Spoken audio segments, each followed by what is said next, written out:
I have something I want to talk about. So, for 15 years now, YouTube had... Oh, shit.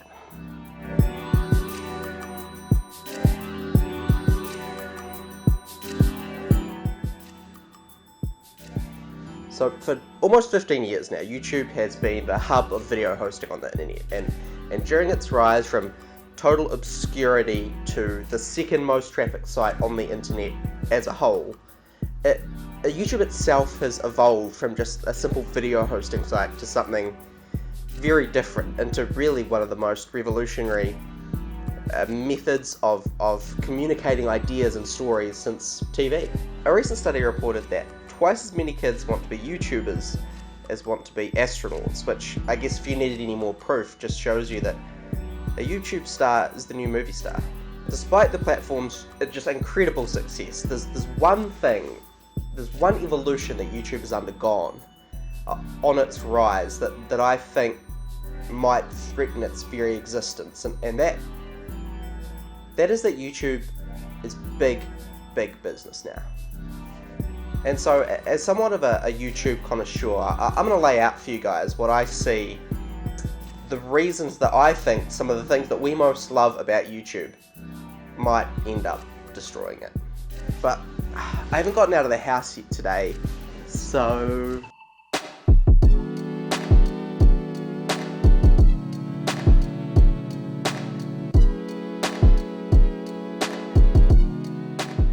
So, one of the main things that makes YouTube so great is that there are no gatekeepers. There are no studio execs trying to figure out what's hip or what's commercially viable.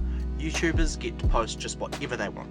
And this has allowed people to blast out into the world whatever they like. So it's allowed LGBT creators to have a voice. It's allowed Hong Kongers to expose the police brutality that's happening over there.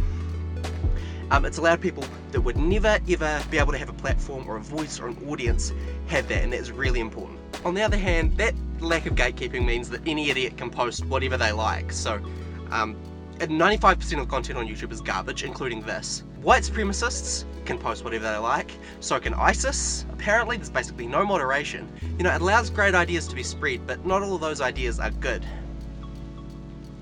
Now, although you might not be able to see hydraulic press videos on TV, I bet you've never seen an ISIS beheading video on TV either, so those gatekeepers are there for a reason. Now, another amazing thing about YouTube is that it is super niche. The huge number of users, the huge number of creators, and the lack of necessity to fit everything into a 24-hour TV schedule means that we get to see stuff on YouTube that we would never get to see on network TV. So on YouTube we can watch musical, sketch, comedy, music-based cooking show, movie reviews from the perspective of an alien civilization who attempt to analyse cinema through a very flawed conception of what the human race was like, and imagined UK political reporters getting flustered and going on rants during the ad breaks. Now, on the other hand, there are tens of thousands of YouTube channels out there with some measure of success. Now, how the hell do you police all of that? You know, on TV we have a select staple of network shows that we can vet and we can make sure they're playing by the rules in terms of employment laws, they're not exploiting anyone, humans or animals, they're abiding by the product placement rules. There's just no way to do that on YouTube. Like, you know that network TV show that exploits animals for cheap emotional points? No, you don't. Okay, number 3, YouTube is essentially one centralized place. If you're an online video creator, you're on YouTube. And that means that people can come to connect with an audience of billions, to a network with other creators, and to really find an audience, and that users have this amazing one-stop shop for all the content on the internet that's worth watching. Now, on the other hand, this kind of monopoly makes YouTube really dangerous for creators. Like, if YouTube mistreats you, if it screws you over, if it starts making decisions that you don't agree with, good luck finding an audience anywhere else. YouTube is right now becoming the same kind of techno-monopoly as Facebook, and people are leaving Facebook in droves.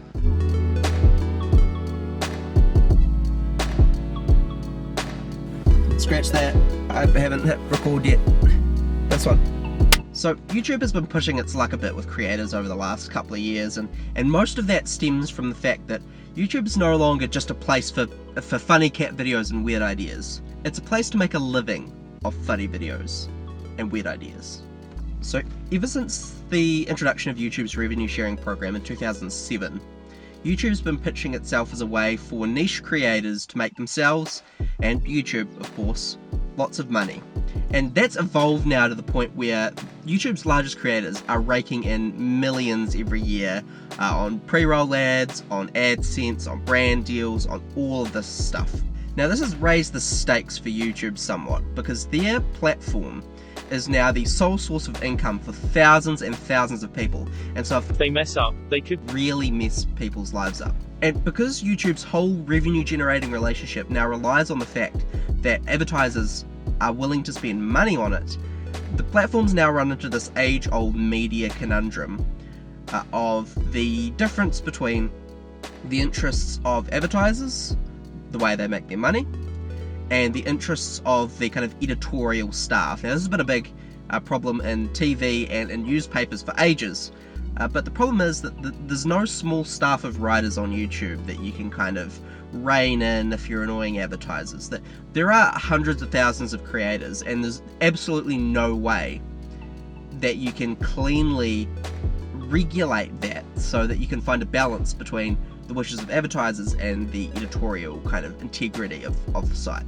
So in response to pressure from advertisers, some of whom had their ads run against ISIS videos, which is implicitly gifting the terrorist group that company's ad dollars, YouTube's begun cracking down on adult or advertiser-friendly content, having its algorithms scan every upload for such content and assess its eligibility for monetization accordingly.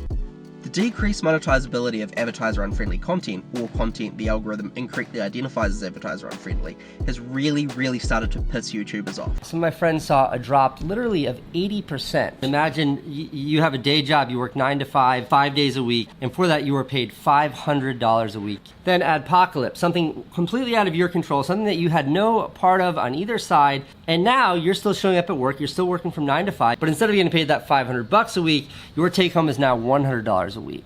Now this demonetization has led successful YouTubers to have to depend on other sources of income and diversify their income streams so that a single uncensored fuck in a video doesn't decimate their income for the month. So we now have YouTubers starting dubiously necessary podcasts, merch lines, and Patreon accounts, and I think the real danger for YouTube isn't that these things fail, it's that they do well. So take educational YouTuber CGP Grey.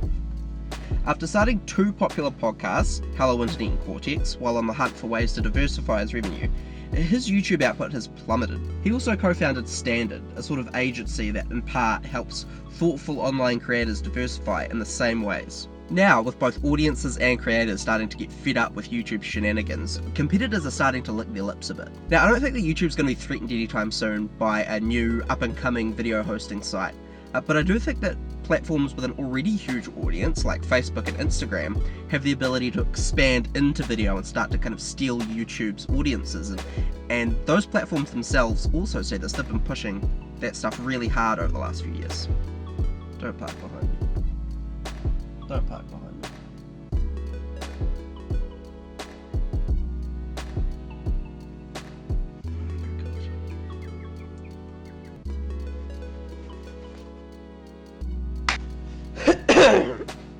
To be clear, I don't think YouTube's position as top dog in the online video industry is at any great risk of being lost in the next couple of years. What I do think is that its position as the go-to, no questions asked home of online video creators is hanging in the balance a bit. If YouTube can't manage to find a viable middle ground between the needs of its creators, its audiences, and its advertisers, the creators are going to jump ship to the first viable competitor they see. And if the creators leave, so will the audiences, and if the audiences leave, so will the advertisers. And I think this is the way YouTube might end. Not with a bang, but with a whimper.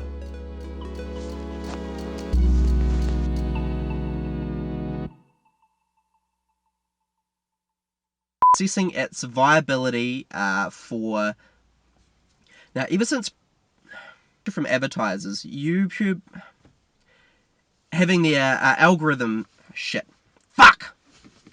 YouTube has begun cracking down. Fuck me, sideways. So, in response to pressure from advertisers, some of whom had their... Shit! So, in response to pressure from advertisers, some of whom had their